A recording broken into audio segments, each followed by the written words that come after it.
तो आइए सुनते हैं आज की वीडियो में किसी की जिंदगी पर बीती एक पुरअसरार और नाकाबिले यकीन कहानी। अजब वीरान रास्ता था जब वो चारों हंसते खिलखिलाते उस पुल से गुजर रहे थे।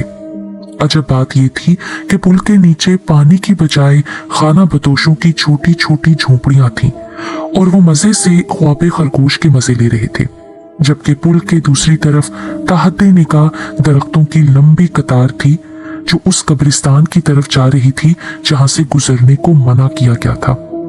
आज वो चारों खाला के बेटे की शादी पे इनवाइट थे और रात 1:30 बजे ताम से फारिग होते ही निकल खड़े हुए। दोनों भाइयों ने जेवरात से लदी फदी ख्वातीन की मौजूदगी को महसूस करते शॉर्टकट रास्ते को अहमियत देते छोटा रास्ता चुन लिया। हालांकि बड़ी भाभी ने सख्ती से मना भी किया कि यह रास्ता ठीक नहीं, लोग रात को यहाँ से गुजरते घबराते हैं, मगर दोनों भाई थकावट से चूर सुनी अनसुनी करते उस राह पे हो लिए जो मौत की चादर उड़े न जाने कब से उनका मुंतजिर था।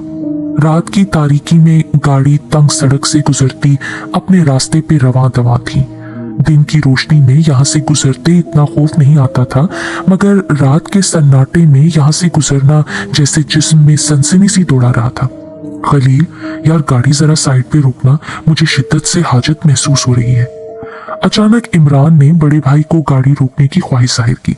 तुम्हारा दिमाग तो ठीक है इमरान, बड़ी भाभी पीछे से सरंजिश करती घूरी। तुम जानते हो ना, हम इस वक्त ऐन उस जगह पे हैं जो जिन्नात के बारे में पहले से ही मशहूर है। अब कि उन्होंने सरगोशी के लिए आवाज निकाली कि कोई सुन ना ले। आप इतना वक्त तो निकाल सकते हैं इमरान, अब 20 मिनट में हम घर पहुंच जाएंगे। अब के महविश उसकी नई नवेली दुल्हन भी खामोश न रह पाई। वो भी बीच में बोल पड़ी, यार मैं कोई मजाक कर रहा हूँ। वो यकदम भरम हुआ, मुझे इल्हाम हुआ था कि यहीं आकर हाजत करूं, अब नहीं बर्दाश्त कर पा रहा तो क्या करूं। वो सीट पे पेट पकड़े सीधा हुआ, हाजत लम्हा ब लम्हा बढ़ने लगी। खलील ने उसके पीले पड़ते चेहरे को देखते गाड़ी की रफ्तार आहिस्ता की और सड़क के दाएं तरफ रोक दी। अच्छा उतरो और ज्यादा आगे मत जाना, यहीं साइड पे फारिग हो जाओ। ये कहते गाड़ी का शीशा नीचे करते दाएं बाएं देखा। सड़क के एक तरफ दरख्तों की लंबी कतार का सिलसिला आगे तक जारी था। अंधेरे में वो दरख्त नहीं बल्कि देव हैकल जिन लग रहे थे, जबकि दूसरी तरफ चंद फरलांग पर गोरों का पुराना कब्रिस्तान था जहां शाजो नादिर ही लोग आते जाते थे। सदियों से बंद पड़े इस कब्रिस्तान को दूर से देखने से ही दहशत होती थी। चंद पल के लिए खलील का दिल चाहा कि इमरान को रोक ले, मगर न जाने कौन सी अनजानी ताकत थी जिसने उसे रोके रखा। इमरान गाड़ी से नीचे उतरा और तेजी से दरख्तों के झुंड की जानिब लपका। महविश और बड़ी भाभी फिक्रमंदी से उसे जाता देखती रही। उसे गए 15 मिनट हो चुके थे और अभी तक उसकी वापसी के आसार दिखाई नहीं दे रहे थे। खलील, देखें इमरान अभी तक नहीं आया। भाभी ने अंधेरे में आंखें टिपटिपाते बाहर देखा। अब तक इसे आ जाना चाहिए था ना। उंगलियों को मसलती वो खौफजदा निगाहों से अब महविश को देखने लगी कि अचानक फिजा में इमरान की दिल खराश चीख गूंजी। वो चीख इतनी खौफजदा और भयानक थी कि दोनों खवातीन चीखने लगी। खलील को कुछ न सूझा, गाड़ी का दरवाजा खोला और बगैर सोचे समझे उस चीख की जानिब सर पर दौड़ पड़ा जहां इमरान दरख्तों के झुंड में बेहोश अकड़ा पड़ा था। रुकैया बेगम इशा की नमाज पढ़ के सो गई थी। धड़ धड़ दरवाजा बजने की आवाज पे हड़बड़ा के उठ बैठी।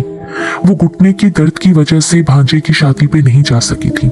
दोनों बेटों और बहुओं को भेजकर पोती के साथ घर पे रही, मगर रात के 2:30 बजे यूं दरवाजा पीटने पे वो खौफजदा सी बाहर निकली, जहां दोनों बहुएं खौफ से पीली पड़ी खड़ी थीं, जबकि खलील गाड़ी से इमरान को ऐसी हालत में निकाल रहा था कि उसकी आंखें ऊपर को चढ़ी हुई और जुबान तालू से चिपकी पड़ी थी। क्या हुआ मेरे बच्चे को? वो यकदम घबरा गई। खलील सहमे अंदाज में माँ को देखते इमरान को गोद में उठाए अंदर दाखिल हुआ और उसे सोफे पे लिटा दिया। इमरान इस कदर अकड़ चुका था कि देखने में वो एक अकड़ी हुई लाश की सूरत दिखाई दे रहा था। रुकैया बेगम रोते उसके करीब बैठ गईं, जबकि खलील उन्हें टूटे अल्फाज में रुदात सुनाने लगा। जब तुम लोग जानते थे कि वो रास्ता ठीक नहीं तो क्यों उधर से गए? रुकैया बेगम अब के फटी, जाओ मस्जिद से मौलाना साहब को बुलाओ, इससे पहले कि मेरे बच्चे को कुछ हो जाए। वो इमरान का हाथ थामे रोने लगी। खलील जल्दी से उठा के भाग के मौलाना साहब को ले आए कि इमरान ने झट से आंखें खोल दी, मगर वो आंखें इमरान की नहीं थी। लाल अंगारा आंखें जैसे 2 कोयले दहका के रख दिए गए हों। कहाँ जा रहे हो? उसकी चिंगाड़ती आवाज पे वहां बैठे चारों का दिल दहल गया। आइंदा अगर कोई आमिल इस घर में आया या तुम लोग उसके पास गए तो हम इस लड़के का गला दबा देंगे, इसको एक लम्हे के लिए भी सांस लेने नहीं देंगे। वो साकित नजरें सामने मरकूज किए भारी पुरस्कार आवाज में बोलता रहा। आप कौन है और मेरे बेटे को क्यों जकड़ लिया है? मेहरबानी से इसे छोड़ दें, आपको अल्लाह का वास्ता। रुकैया बेगम रोते उस अनदेखी ताकत के कदमों में गिरी। नहीं, हम इसे अब नहीं छोड़ेंगे। तुम नहीं जानती, हम खाना खा रहे थे, इसने हमारे खाने पे हाजत कर दी। अब इसे हमारे कहर से कोई नहीं बचा सकता, कोई भी नहीं। वो अनदेखी ताकत सख्त गुस्से की हालत में दिखाई दे रही थी। अब ये ऐसे ही रहेगा, एक जिंदा लाश की सूरत में। सोफे पे मुक्का मारते इमरान तेवरा के नीचे गिरा। उसके नाक और मुंह से खून बहने लगा। रुकैया बेगम और खलील के हाथों के तोते उड़ गए, जबकि महविश और बड़ी भाभी दहशत और खौफ से आड़े तिरछे होते वजूद को तड़पते देख रही थी। अनदेखी ताकत की धमकी से सभी घर वाले खौफजदा हो गए थे। इमरान को यूं साकत पड़े देखकर उसका इलाज ना करना उससे भी बड़ा जुर्म था। इलाज के बगैर उस जिन या चुड़ैल से जान छूटने वाली नहीं थी। रुकैया बेगम सुबह ही सुबह बुर्का पहने निकल गईं। आखिर माँ थी, कब तक जवान बेटे को यूं तड़पते देखती। मोहल्ले के मौलाना एक पुख्ता उम्र के शख्स थे। सर पे सफेद टोपी पहने अपनी बारिश दाढ़ी पे हाथ फेरते उन्होंने रुकैया बेगम की बात बड़े तहम्मुल से सुनते ही कुछ पढ़ना शुरू किया। उनके होंठ हिल रहे थे, मगर कुछ समझ नहीं आ रही थी कि वो क्या पढ़ रहे हैं। फिर यकदम उन्होंने आंखें खोलते रुकैया बेगम को भरमी से देखा। तुम जानते हो बीबी, तुम्हारे बेटे ने क्या किया है? अगर हमारे साथ कोई ऐसा करे तब हम इंसान भी फौरन उसे सजा देने पे तुल जाएंगे ना। वो दाएं बाएं सर हिलाते गुस्से से घूरे। मौलाना साहब, आप तो जानते हैं इमरान ऐसा बिल्कुल नहीं। वो हकलाई। न जाने कैसे रास्ते में उतर के उससे ये गलती सरजद हो गई। कुछ करें मौलाना साहब, अल्लाह के बाद अब आप ही इसे ठीक कर सकते हैं। वो हाथ जोड़े रोने लगी। तुम नहीं जानती बीबी, इस जिन का ताल्लुक किस कबीले से है। इंतहाई जिद्दी और हट धर्म। इसे ठीक करना तो दूर की बात, इसे निकालना भी आसान नहीं। वो शशोपंच में पड़े कुछ सोचने लगे। बीबी, तुम ऐसा करो, अभी जाओ, मैं असर पढ़कर आऊंगा, तब तक कोई हल भी सोच लूंगा। लेकिन मौलाना साहब कुछ दे तो दे, कोई तावीज वगैरह के बेटे को पहना सकूं। रुकैया बेगम खाली हाथ नहीं जाना चाहती थी। ओ बीबी, कुछ जानती भी हो, तावीज लेकर जाना मतलब सारे खानदान की जिंदगी दांव पे लगाना। अभी ऐसे ही जाओ ताकि उसे मालूम ना पड़े कि तुम यहाँ आई हो। अगर कुछ लेकर गई तो तुम सोच भी नहीं सकती कि वो क्या कर सकता है।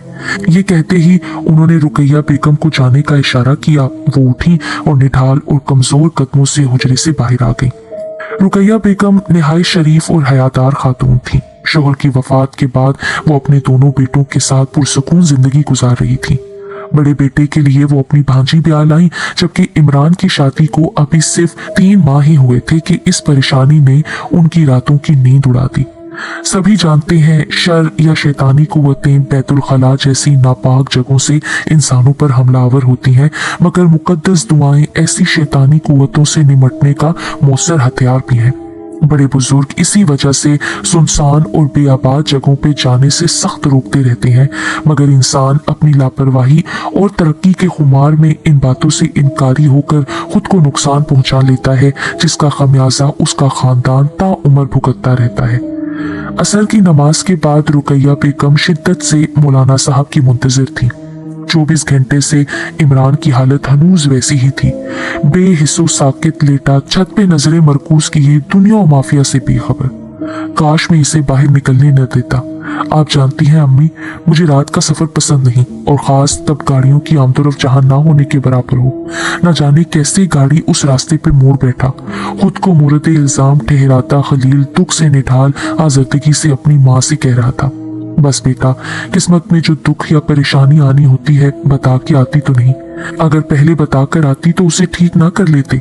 रुकैया बेगम ने ठंडी आ लेते बाहर दरवाजे पे देखा। उनकी आंखों से परेशानी टपक रही थी। बस एक बार इमरान ठीक हो जाए, आइंदा ऐसी गलती दोबारा नहीं करूंगा। वो तकरीबन रो देने को था। तेज खुशबू के झोंके से दोनों ने चौंकते सर उठाया। मौलाना साहब अंदर दाखिल होते उनके सामने आन खड़े हुए। शुक्र है आप आ गए।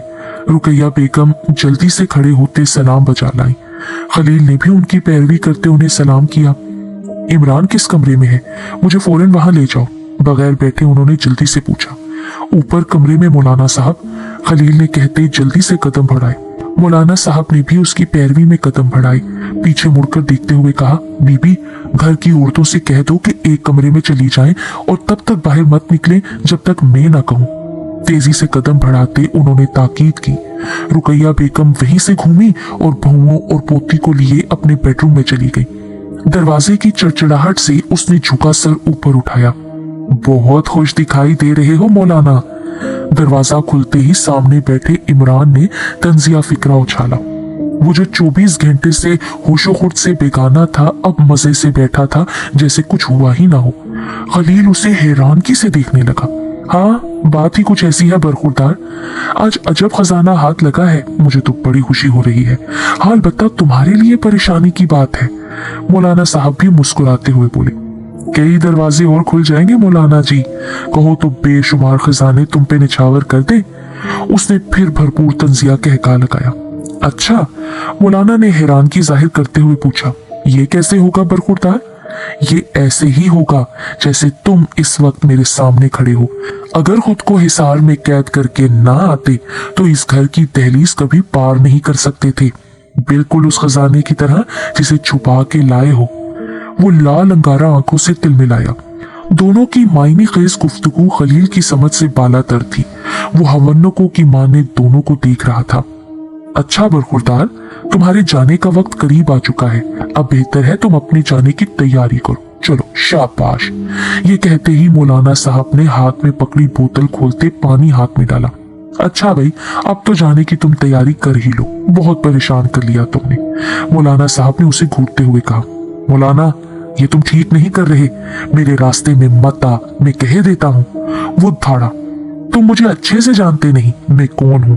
किसी भी जिस्म में दाखिल होकर तुम्हारा खून कर दूंगा, तब पछतावे के लिए वक्त भी नहीं मिलेगा तुम्हें। वो लंबे लंबे सांस लेते उन्हें खा जाने वाली नजरों से घूर रहा था। खुशफहमी पे कोई पाबंदी नहीं बरखुरदार। अब तुम्हारे साए को इस बच्चे से निकालना मेरी जिम्मेदारी है, और इसके लिए मुझे तुम्हारी रूह को भी हासिल करना पड़ जाए तो पीछे नहीं हटूंगा।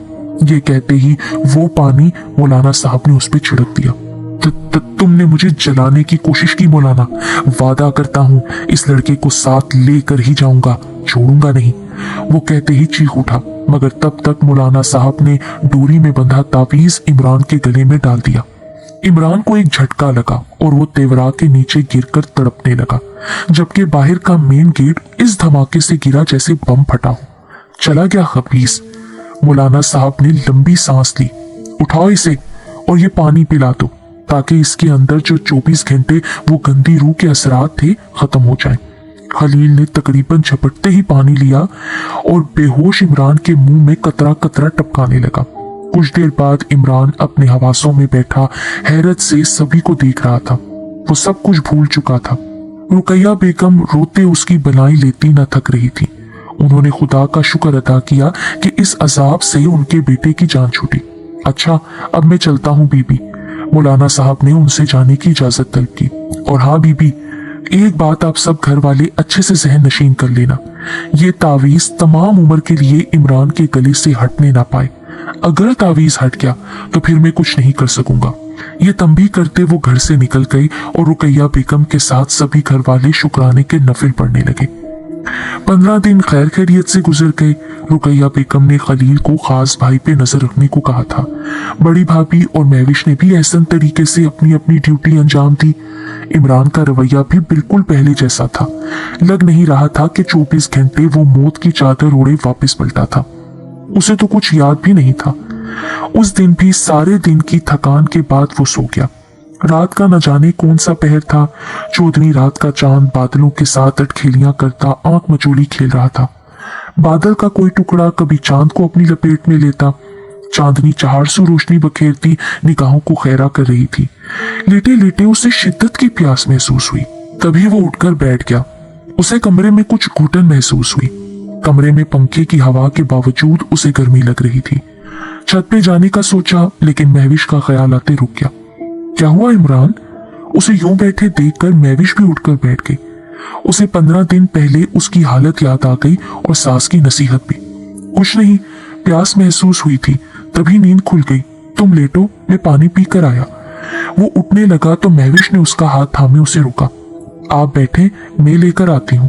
वो मुस्कुराती हुई उठी और बाहर पानी लेने चली गई। वो भी मुस्कुराते अपनी प्यारी बीवी को बाहर जाते देखता रहा, जिसने चंद दिनों में उसके अंदर नए जज्बे को जगाया था।